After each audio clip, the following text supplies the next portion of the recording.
사람에 관한 얘기를 네. 한번 이렇게 넘어가 보고 싶은데, 이제 지난 일부 때 이제 휘종 얘기를 했다면, 아무래도 이제 잘 모르는 사람도 한국 차문화 관련해서 한다면 가장 많이 얘기되는 게 초이선사. 뭐 그 초이. 이름 보통 나오잖아요. 네. 근데 초이선사뿐만이 아니라 제가 철학사에서 봤던 분들이 막 툭툭 이 책에서 네. 튀어나와서 놀래기도 했는데, 자, 이 아까 수종사도 초이선사랑 관련이 있는 곳이죠. 그렇죠. 월출산도 그렇고요. 네. 그럼 일단 수종사하고 월출산하고 이 초이선사란 분이 어떤 관련이 있는지 한번.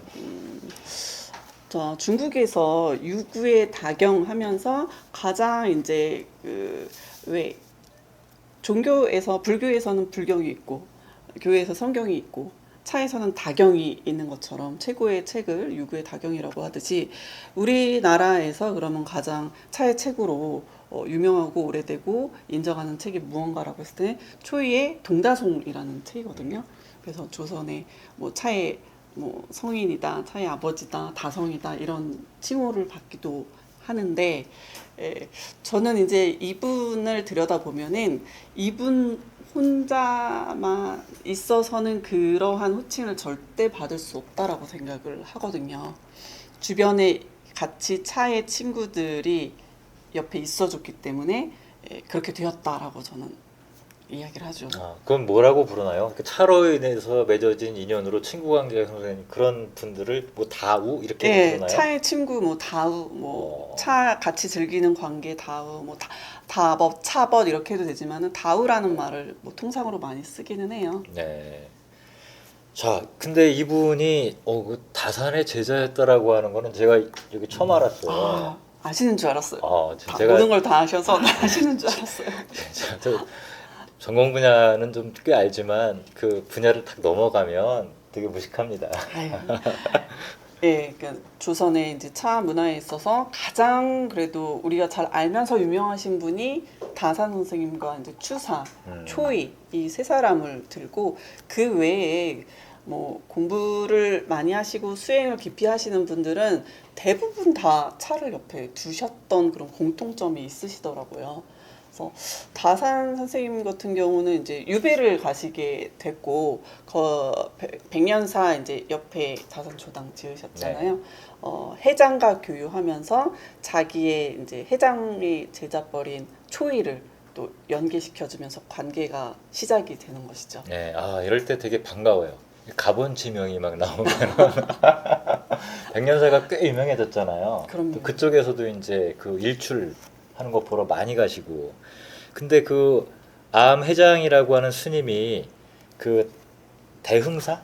네네. 예, 거기서 초이선사랑 인연이 맺어졌고, 예. 그래서 이 회장 스님이 다산 선생하고 초이선사를 이렇게 만나게 네. 직접 주선을 해주신 거예요? 그런 셈이죠. 어, 그 초이 스님 같은 경우에 당시에 나름 또 이제 굉장히 다방면에 뛰어나신 분이셨어요. 불교에 있으시지만은 다른 뭐 유교에 대한 공부도 해박하시고 뭐 범패라던가 뭐 다양한 것들에 다 이제 뛰어나신 분인데 당시에 그의 글을 보면은 자기의 스승을 찾으러 다녔어요. 네, 그러니까 큰 스승, 그러니까 큰 선생님. 네. 예, 예. 그래서 이제 많은 곳을 다니고 여기에 가면은 되게 큰 선생님이 있다라고 하면은 무조건 이제 달려가 보고 만나고 하는데 자기 마음에 차는 사람이 한 사람도 없었던 거예요. 그래서 어느 날 되게 슬퍼하면서 아무리 유명하다는 사람들을 만나봐도 내가 선생님으로 모실 만한 그런 큰 분이 없구나 이렇게 슬퍼하고 있었는데 다산 선생님을 만나고 나서 이분이야말로 나의 선생님으로 삼을만 하구나 이러한 글이 남아 있습니다. 네, 그 사실 저는 이제 처음에 그 초이 선사하고 다산 선생이 서로 교류를 했다 그래서 이렇게 상상을 했어요. 다산 선생님은 유학의 대가 중에 대가이신 분이잖아요. 그래서 다산 선생께서 초이 선사에게 유학을 가르쳐주고 초이 선사가 또 이 다 쪽에 차 쪽에 뛰어나니까 거꾸로 차는 또 이렇게 했는데 그게 아니라 다산 선생이 초이 선사에게 차에 대해서도 가르침을 줬다고 이렇게 써 있는 차를 거예요. 가르쳤다라고 하기는 좀 어렵고요. 네. 그 공부에 대한 부분은 그게 맞고 차에 대한 교육은 추사하고 초이가 굉장히 밀접하게 했었고요. 다 선생님은 또 나름대로의 차를 가지고서 스스로 이제 또 차 만드는 방법을 만들어내세요. 아. 네. 이거를 쪄보기도 하고 본인이 좋아하는 이제 기호류이기 때문에 다양한 방식으로 이제 만드는 방법을 확립을 하고 주변에 있는 가까운 절들에 가서 이런 식으로 해라 그러면서 가르쳐 주시죠 나중에는요. 네. 예. 확실히 이런 거 보면은 이 인문학하는 교수들은 바쁘면 안 될 것 같아요. 이렇게 바쁘지 않아야지 좀 딴짓도 좀 이렇게 해보면서 새로운 창의적인 것들을 만들어내는데 요즘 너무 바빠요.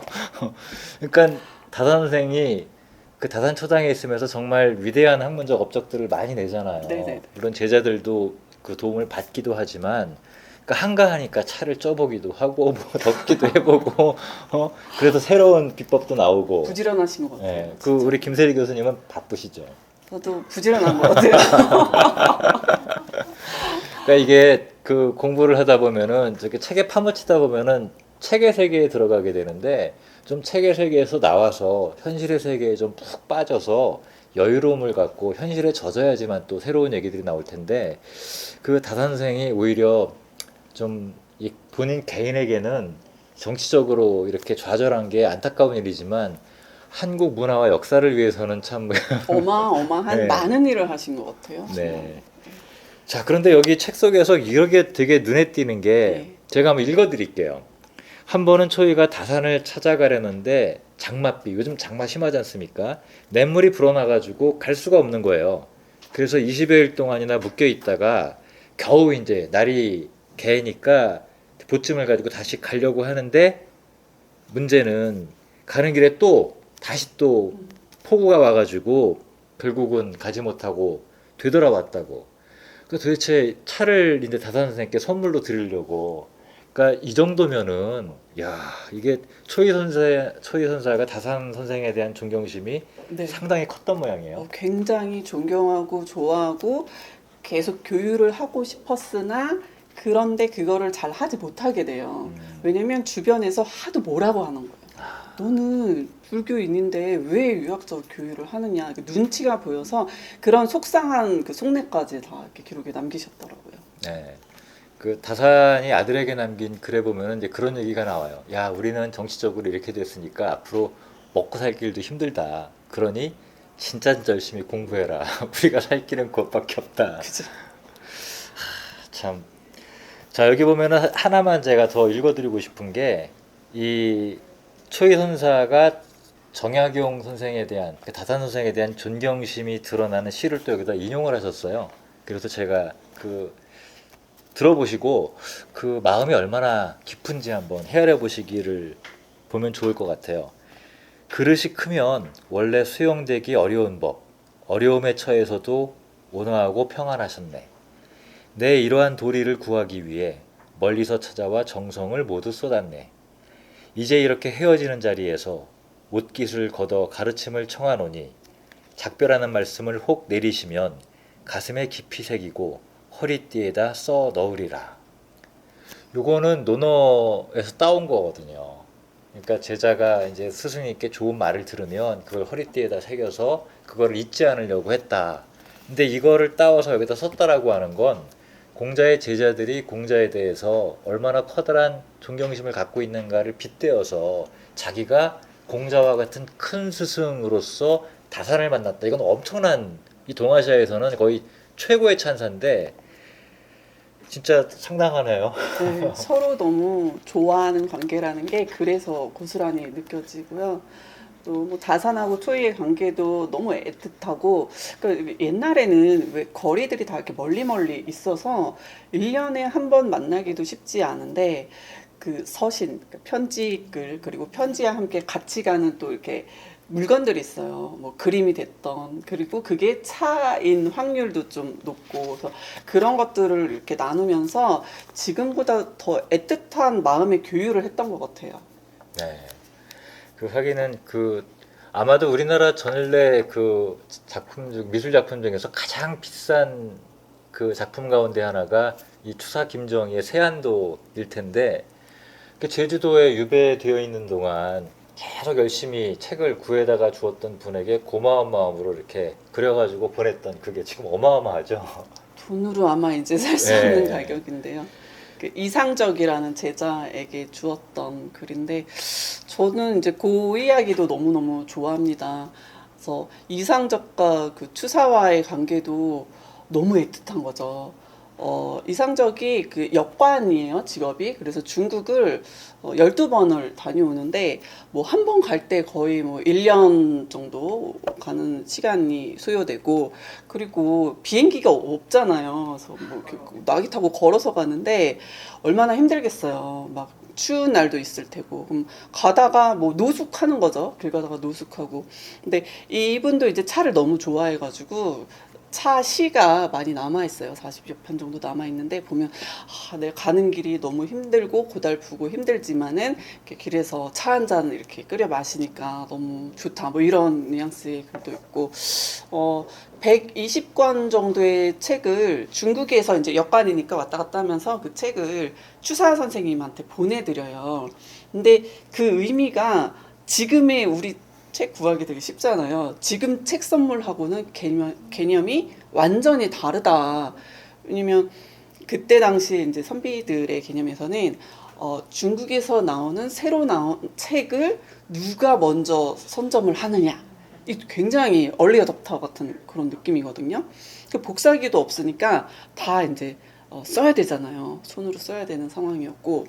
그래서 그런 거죠. 이제 추사 입장에서는 이 120권의 책이 엄청난 책이죠. 받았으니까 이 책을 네가 득세하고 출세하려면 그냥 아부용으로 쓰면 되는데 이제는 뭐 아무도 알아주지 않는 나한테 보내다니 하면서 이제 세안도가 이렇게 가게 됐고 그리고 이제 이 세안도를 받은 이상적은 너무 이제 기뻤던 거죠. 존경하는 스승님께서 나한테 고맙다 뭐 이런 써주셨으니까 그걸 가지고 또 갔겠죠, 중국에. 그래서 많은 이제 친구들에게 보여준 거죠. 근데 우리 또 추사 선생님께서 일찍이 20대 때 중국 갔을 때부터 유명 인사셨어요. 그때부터 한류의 시작이지 않았을까 이런 생각이 드는데요. 되게 좋아하는 팬들이 많았기 때문에 이렇게 훌륭하신 분이 나한테 이제 써줬어. 그 뒤로부터 이제 세안도에 댓글이 붙죠. 계속 붙어서 14m의 증유에 이르는 장작의 세안도가 되는 거죠. 근데 그 역관이기 때문에 또 중국에 또 좋은 차들을 많이 가지고 옵니다. 그래서 추사가 차를 부탁하는 통로 중에 하나가 바로 이상적이기도 하죠. 그리고 이제 이상적이요, 되게 중요한 차를 또 갖게 됩니다. 용봉단차라고 아까 송나라 휘종의 그 화려한 시대에 먹었던 그 단차 있죠. 그리고 추사가 본인 호가 굉장히 많은데요. 그 중에 차와 관련된 호도 많이 있거든요. 근데 뭐 승설이라던가 그 용봉 단차와 관련된 호가 많이 있는데 그 이유가 본인이 이제 중국에서 맛본 용봉 단차 너무 맛있었던 거예요. 그래서 호로 이제 많이 쓰는데 그 차가 조선에서 발견이 되는 사건이 있습니다. 이항이 지방에 이제 내려가서 이제 뭐 터를 보러 내려갔는데 그 탑 아래 있죠. 탑 아래를 이제 열어봤더니 옛날에 이제 누군가가 묻어놓은 여러 가지 중요한 기물들이 발굴되는데 그 안에 이제 용봉단차 4조각이 나오는 거예요. 단차가 크지 않고 되게 작거든요. 작은 형태의 그 4조각 중에 하나를 이상적이 갖게 돼요. 이상적도 그걸 갖게 되고 너무 기뻐서 그거에 대한 이제 기록을 또 길게 쓰게 되는데, 자, 본인이 이제 역관이면서 그 수집하는 물건 중에 또 좋아하는 게 송나라 휘종의 물건, 골동을 모으는 걸 좋아하거든요. 그래서 내가 휘종의 그림, 그 매그림 이런 거 되게 잘 그리거든요. 매그림과 그 당시에 즐겼던 이 차를 내가 동시에 갖고 있다니 이거 하늘이 나에게 준 너무 기뻐서 너무 좋아하는 그 분위기가 나오는데 중간에 이제 그 누군가에게 그 다음에 그 차를 줬다라는 내용은 없거든요. 근데 중간에 이런 이야기가 나와요. 추사가 초이에게 보내는 편지에 내가 중국에서 그 희귀하고 귀하다라는 용봉차를 갖고 있다. 너 지금 나한테 만나러 와야 된다. 내가 한번 보여줄게. 이거 같이 한번 어떻게 해야 되지 않겠니? 하면서 편지를 보냈는데 그럼 그 차가 어디서 왔을까? 라는 이제 의문이 들게 되는 거죠. 그래서 저는 뭐 지금까지는 이상적에 받은 선물이 아닐까? 이렇게 생각은 하고 있어요. 야, 그 귀한 차를 본인이 이렇게 맛보지 않고 네, 추사 선생에게 줬다. 드리지 않았을까? 네, 증거는 아직 못 찾았습니다만. 진짜 그런 그 차라고 하는 걸 매개로 해서 이렇게 사람의 마음, 관계 이런 것들이 아주 진솔하게 드러나는 한 장면이네요. 네, 추사와 초이의 관계도 굉장히 차가 없으면은 정말 이루어지지 않았을 그런 관계였던 것 같아요. 40년 동안 절친의 관계로 지내게 되는데요. 아까 제가 초이 주변에 여러 사람들이 있어서 지금의 초이가 됐다라고 하는데 단연 추사가 최고의 역할을 했던 것 같아요. 멀리 있었지만은 이제 그 서신을 통해서 서로가 이제 연락을 주고받으면서 차에 대한 이야기를 많이 나누게 되죠. 너의 차는 진짜 우리 최고의 조선 최고의 차야. 그런데 이번에 불 조절 어떻게 한 거니? 이제 잔소리가 들어갑니다. 추사 선생님 성격이 좀 꼼꼼하고 네. 예민하신 예술가라서 그런지 그런 부분들이 있는데 잔소리를 정말 많이 하세요. 네.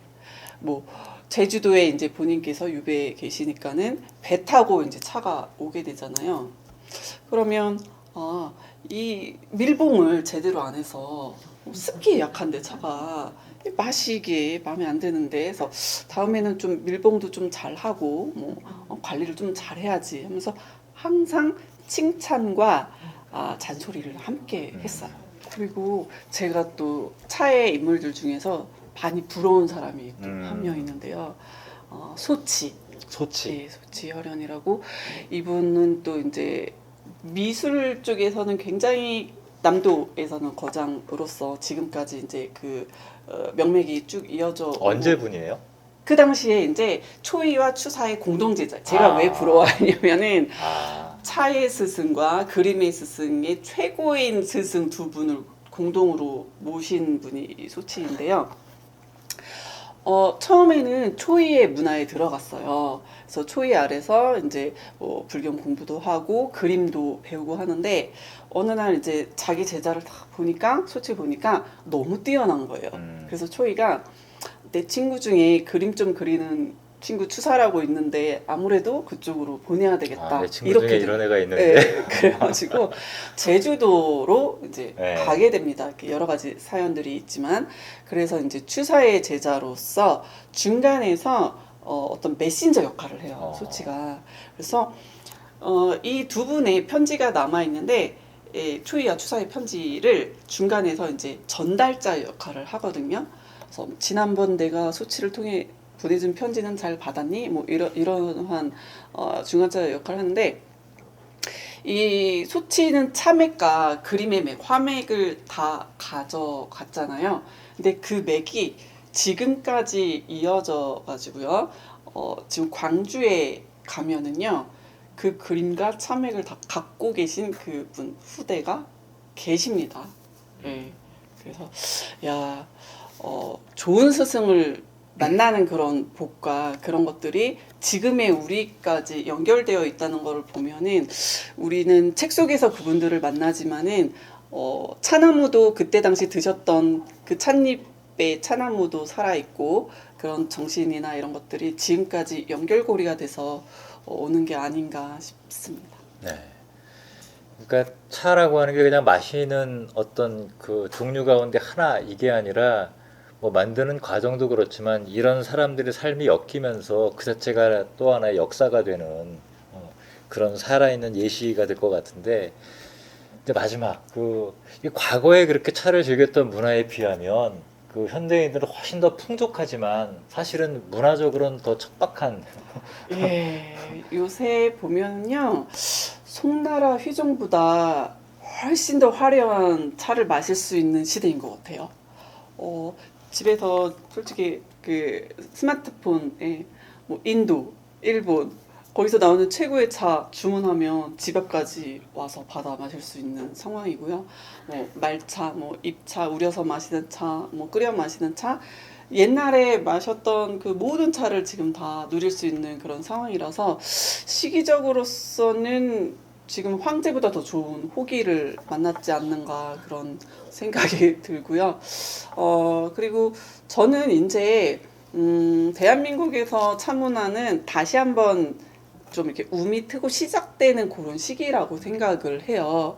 그리고 미래가 밝다라고 생각을 하는 거는 요즘 젊은 친구들이 차에 대해서 관심이 굉장히 많고 자기 MZ 세대의 방식으로 접근을 합니다. 그래서 저랑 이제 뭐 인스타나 뭐 다른 이제 에서 이렇게 들여다 보면은요, 뭐 요새 산에 등산 좋아하는 또 젊은 친구들 많잖아요. 그러면 가방에다가 뭐 보온병, 뭐 이렇게 간단한 다구 이런 걸 들고 가서 산 위에서 차 마시는 뭐 이런 거를 SNS에 올리는 그런 뭐 문화라던가 되게 차를 어렵게 접근하지 않고 지금 세대가 즐길 수 있는 그런 식으로 접근하는 게 참 보기가 좋더라고요. 그러니까 예전에 제가 대학 시절에 보면은 아마 이제 그 되게 다 기억하시겠지만 그때는 강의실하고 술집 그리고 술도 이제 막걸리, 소주 뭐 이게 다였는데 김치찌개 넣고. 그런데 제가 이제 군대 갔다 오고 대학원 생활을 하면서 대학생들의 그 문화가 바뀌었다. 그러니까 술을 안 마신다. 그러니까 이상하게 이제 나쁘게 평가하는 부분도 있는데 오히려 그 관심이 되게 다양화해져서 이제 차를 즐기고, 예를 들면은 지금은 뭐 그 원두커피 마시는 게 굉장히 삶의 일상이 되었잖아요. 아마 대한민국의 가장 많은 소비국 가운데 하나라고 알고 있는데 이 현대인들의 어떤 차 마시는 문화와 관련해 가지고 또 하고 싶은 얘기가 되게 많으시죠. 많이 있지만 뭐 예를 들면은 그 우리 생활에서 조금씩 이제 변화될 수 있는 긍정적인 방향으로 변화될 수 있는 게 무엇일까를 항상 고민하다 보면은 우리 왜 명절 문화 중에서 뭐 추석이나 설 때 뭐 명절 스트레스 이런 표현을 많이 쓰시잖아요. 그럼 왜 힘들까라고 했을 때 음식을 뭔가 많이 뭐 차려야 되고 준비해야 되고 뭐 또 이런 것들부터 시작이 되는데 사실 차례라고 하면 그 차례의 차자가 차를 올렸다라는 데서 시작이 된단 말이죠. 예전에 우리 선조들께서는 차례날에 차례상에 술 한 잔, 차 한 잔, 포 한 개, 과일 이렇게 딱 올리셨단 말이죠. 근데 이게 시대가 이렇게 지나가면서 상이 정말 무거워지는 거예요. 그러면서 누군가는 좀 더 일량이 많아지는데 그때 당시는 함께 즐겁게 일을 했기 때문에 그 문화가 괜찮았지만 지금은 이게 또 힘들어졌잖아요. 그러면은 저는 원래대로 원형으로 가는 것도 괜찮다라고 생각을 해요. 그래서 저는 이제 차문화 운동 중에서 그런 시도를 하거든요. 그래서 뭐 올해 같은 경우도 우리 작년 같은 경우도 차를 잘 모르지만은 차례 때 차례상에 차를 올려보세요. 그렇다고 해서 뭐 이렇게 우려서 까다롭게 이렇게 할 필요 없이 없으면 없는 대로 그냥 머그잔에다가 이렇게 해서 하셔도 돼요. 해서 시도를 했는데 반응이 좋으시더라고요. 그래서 차례에 차를 한번 올리시는 것도 좋고, 그러니까 그거는 이제 상이 간편해진다는 장점 하나고요. 또 있어요. 왜 또 명절 때 되면 가족끼리 만나서 싸운다 뭐 이런 것도 많잖아요. 그래서 왜 이렇게 싸울까라고 생각을 해봤더니 술을 드셔서 그런 것 같아요. 네, 술 마시고 감정이 막 이렇게 북받쳐서.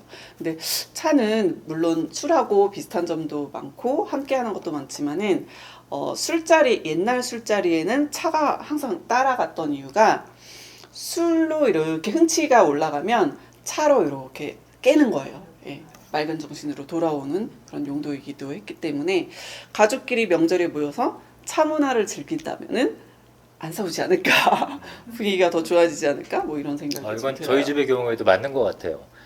이제 커피는 이제 보통 저희는 원두커피를 조금 마시다가 그냥 계속 그 인스턴트 커피를 주로 마시는데, 그러니까 고작 하는 대화가 나 커피 마실 건데 한 잔 줄까? 그럼 타가지고 그냥 갖다 주는 게 끝나요. 근데 차를 마실 때는 이제 큰 데다가 물을 붓고 작은 잔에다 그걸 따라서 마시다 보니까 둘이 마주 앉게 되고 그러면서 이제 얘기를 하게 되거든요. 그러니까 가만 생각해 보면은 차 마시는 시간은 서로 사랑하는 시간이고 부부싸움을 안 하거든요. 그 차 마시면서는 이제 고민스러운 얘기보다는 이제 되게 편안한 얘기를 하면서 그러니까 부부지간에 되게 좋은 친구처럼 이렇게 대화하는 시간이었던 것 같아요. 근데 다른 거 할 때는 밥 먹다가 싸우는 경우도 많고 그런데 지금 되게 맞는 것 같아요. 그러니까 커피 같은 인스턴트 커피 이런 거 마시는 거는 보통 회의하면서 이렇게 잠 쫓기 위해서 많이 마시는 것도 있지만 차를 마시기 위해서는 끓여야 되고 또 식혀야 되고 따라야 되고 하는 과정을 서로 하면서 네. 진짜 교유하는 뭔가를 나누는 그런 시간을 공유하는 때가 되는 게 아닌가.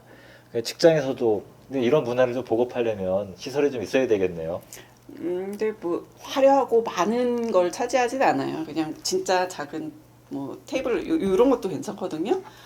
사실은 이제 우릴 수 있는 최소한의 도구라고 하면은 이제 차 주전자, 그다음에 그걸 우려서 한 번에 따라낼 수 있는 뭐 수구 용도, 그다음에 찻잔 이 정도만 있으면은 당장 시작할 수 있는 것이기 때문에 저는 오히려 커피 핸드드립 하는 거보다 더 쉬운 게 차라고 생각을 하고 있고 한 번만 우려서 마시는 게 아니잖아요. 계속 물 부어서 10번 뭐 그 이상도 우려 마실 수 있기 때문에 이거는 단가가 싸다고 생각하거든요, 저는.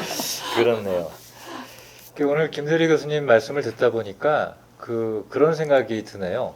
그러니까 차를 혼자서 마시는 시간은 자기 수양의 시간이라면 차를 나누는 시간은 또 교제하는 시간이 되는 게 아닐까. 그래서 혼자 마시든 함께 마시든 우리의 삶을 되게 풍요롭고 그 향기가 나도록 만들어주는 또 하나의 그 도우미가 또 차가 아닌가 하는 생각이 들었습니다. 자, 이렇게 해서 지금까지 2022년 원주시립중천철학도서관에서 진행하는 기류의 인문학 두 번째 시간을 마치고요.